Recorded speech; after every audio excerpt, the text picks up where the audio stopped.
Hello बच्चों, क्या हाल चाल? सब ठीक ठाक। तो आज हम लोगों का पोएट्री सेक्शन से लेसन 4 है ओड ऑटोमन। ठीक है, समझते हैं यह क्या है। इस समरी को शुरू करते हैं। देखिए, this poem has been written by John Keats.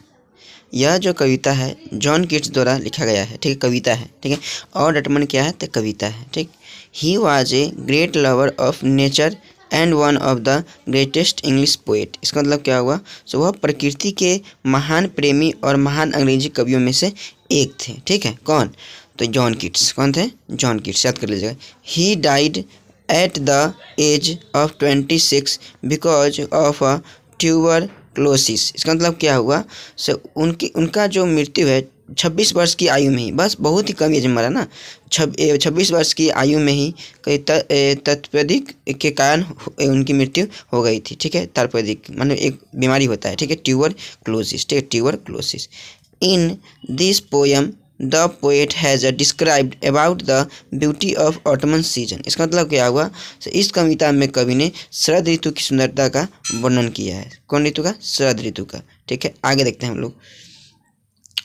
The poet says the sun and the autumn are conspiring to bless trees with fruits and to swell the garden. कवि कहते हैं कि सूर्य और शरद ऋतु पेड़ों के में फल देने की और लौकी फुलाने की साजिश कर रहे हैं। जैसे ना होता है इस मौसम में है ना, जैसे लगेगा क्या से हाँ अब पेड़ में फूल और फल जो होते हैं वो आने की शुरुआत होने वाला है। ठीक है, तो ऐसा ही बोलते हैं कवि। कौन? John Keats. आगे समझते हैं हम लोग। इन दिस सीजन यानी इस ऋतु में यहाँ क्या? Swallows bird gathering and twitter in the skies. इसका मतलब क्या हुआ? इस ऋतु में आकाश में पक्षियों का जमावड़ा और कलरव होता है, यानी कि उसका चहचहाट ना था उस टाइप का आता है। ठीक है, आगे कहते हैं the bee hive is a field with honey. मक्खियों का छत्ता शहद से भर जाता है। ठीक है, आगे many types of flowers Bloom and it looks very beautiful. ठीक है, आगे देखते हैं और कई तरह के फूल खिलते हैं और वह फूल बहुत ज़्यादा खूबसूरत होते हैं। ठीक है, यह जो लाइन यहाँ पे आप लोगों को दिखाई दे रहा होगा, यहाँ पे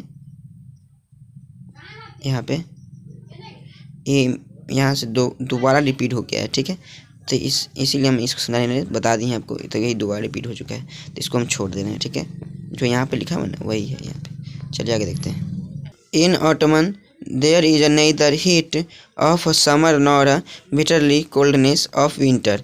इसका मतलब शरद ऋतु में ना तो ग्रीष्म की गर्मी होती है और ना ही सर्दी की कड़ाके ठंडक भी नहीं होती है। ठीक है, nature looks beautiful everywhere in this season.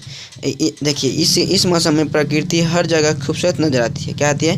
खूबसूरत नजर आती है। People work hard and they look very happy. और लोग कड़ी मेहनत करते हैं और बहुत ज़्यादा खुश दिखते हैं। Wind blows friendly so we can say that this is an awesome poem by John Keats where Isa has a beautifully described the beauty of autumn season। ठीक है, इसके देखिए हवा अनुकूल चल रही है। इस मौसम में जो हवा अनुकूल चलती है तो हम कह सकते हैं कि यह जॉन कीट्स के एक अद्भुत कविता है जहाँ उन्होंने शरद ऋतु की सुंदरता का खूबसूरती से वर्णन किया है। यही चैप्टर था ऑड टू ऑटमन। ठीक है, तो आशा है कि आप लोग समझ में आ गया होगा। ठीक है।